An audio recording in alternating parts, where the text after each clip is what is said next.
AP రాజకీయమంతా ఒక ఎత్తైతే కడప గడపలో family politics మరో లెవెల్లో భగ్గుమంటున్నాయి. రాజశేఖర్ కూతురిగా కడప నుంచి కాంగ్రెస్ అభ్యర్థిగా పోటీ చేస్తున్నానని ప్రకటించారు షర్మిల. అయితే రాజశేఖర్ కూతురై ఉండి దుష్టశక్తుల డైరెక్షన్ లో పనిచేస్తున్నారని విమర్శలు ఎక్కుపెట్టారు వైసీపీ ఎమ్మెల్యే రవీంద్రనాథ్ రెడ్డి. పుట్టింటిపై యుద్ధానికి దిగడం విడ్డూరం అంటూ సంచలన ఆరోపణలు చేశారు. షర్మిల వర్సెస్ మేనమామ మధ్య డైలాగ్ వార్ ఇప్పుడు చూద్దాం. రాజశేఖర్ రెడ్డి గారి బిడ్డ వైఎస్ షర్మిలారెడ్డి కాంగ్రెస్ పార్టీ అభ్యర్థిగా ఎంపీ అభ్యర్థిగా నేను నిలబడబోతున్నాను. ఈ నిర్ణయం తీసుకోవడం నాకు సులువైంది కాదు. నా కుటుంబాన్ని నిలువున చీలుస్తుంది అని తెలిసి కూడా తీసుకున్న నిర్ణయం. రాజశేఖర్ రెడ్డి గారి అభిమానులు ఎంతోమంది ఏ వైపు వెళ్ళాలో ఏం చేయాలో తోచని స్థితిలో ఉంటారు అని తెలిసే తీసుకున్న నిర్ణయం. జగన్మోహన్ రెడ్డి గారు నాకు తోడబుట్టిన అన్న. జగన్మోహన్ రెడ్డి గారు అంటే నాకు ద్వేషం లేదు. జగన్మోహన్ రెడ్డి గారు నా రక్తం. కానీ ఎన్నికల వరకు ముఖ్యమంత్రి అయ్యేంత వరకు నాకు నువ్వు చెల్లివి కాదు, నాకు నువ్వు బిడ్డ అన్న జగన్మోహన్ రెడ్డి గారు ముఖ్యమంత్రి అయిన తర్వాత మారిపోయిన మనిషి. ముఖ్యమంత్రి జగన్మోహన్ రెడ్డి గారుకి నాకు పరిచయం లేదు. పుట్టింట్లు బాగుండాలా అని చెప్పేసి ఏ ఆడ కూతురైనా భావిస్తుంది అన్నమాట. సో అట్లా కాకుండా ఇక్కడ వెరైటీగా అన్నమాట.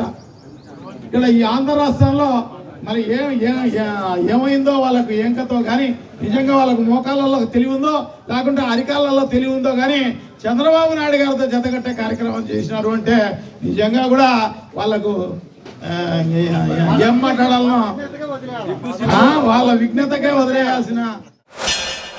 వివేకానంద రెడ్డి గారి ఆఖరి కోరిక, చివరి కోరిక నేను ఎంపీగా నిలబడాలి అని నా దగ్గరికి వచ్చి దాదాపు 2 గంటల పాటు నువ్వు ఎంపీగా నిలబడాలమ్మా అని నన్ను ఎంతగానో ప్రాధేయపడ్డారు. ఆయన చివరి కోరిక నేను ఎంపీగా నిలబడాలని.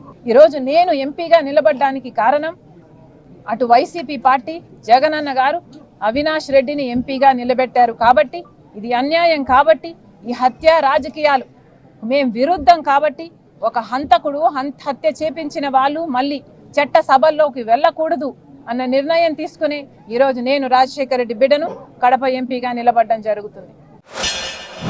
సో డెఫినెట్ గా అవినాష్ రెడ్డి గారు షర్మిల గారి మీద ఎన్ని లక్షల మెజారిటీ? 5,50,000 మెజారిటీ ఖచ్చితంగా గెలవాలి అని చెప్పేసి. వివేకానంద రెడ్డి హత్యను ఆ రోజు రాజకీయం కోసం వాడుకున్నారు అన్న విషయం మాకు ఆఖరి వరకు అర్థం కాలేదు. హత్య చేసిన వాళ్ళకి ఈ రోజు వరకు శిక్ష పడలేదు. హత్య చేసిన వాళ్ళు, చేపించిన వాళ్ళు ఈ రోజు వరకు తప్పించుకొని తిరుగుతున్నారు. ఇవన్నీ ఒక ఎత్తు అయితే అసలు ఈ కడప ఎన్నికల్లో మళ్ళీ ఆయనకే టికెట్ ఇవ్వడము నేను తట్టుకోలేకపోయాను. గతంలో చిరంజీవి గారు అమ్మేసినారన్నమాట ప్రజారాజ్యం పార్టీని. ఆ రకంగా ఈమె కాంగ్రెస్ పార్టీకి అమ్మేసి ఆ నుంచి ఆంధ్ర రాష్ట్రానికి వచ్చింది అనమాట. కాంగ్రెస్ పార్టీ తెలుగుదేశం పార్టీ ఇప్పుడు ఆమెను కొనుక్కొని ఆమెతో వాళ్ళ డైరెక్షన్ మేరకు మాట్లాడే కార్యక్రమం చేస్తున్నారు అన్నమాట. సో తప్పకుండా ఇవన్నీ కూడా ప్రజలందరికీ కూడా బాగా తెలుసు. వాళ్ళకు బుద్ధి చెప్పే కార్యక్రమం తప్పకుండా చేస్తారు అని చెప్పేసి నేనైతే గట్టిగా భావిస్తాను అనమాట. ఆ కుని కేసుకు సంబంధం లేదు, ఇంకో దానికి అసలు సంబంధం లేదు మా అవినాష్ రెడ్డికి.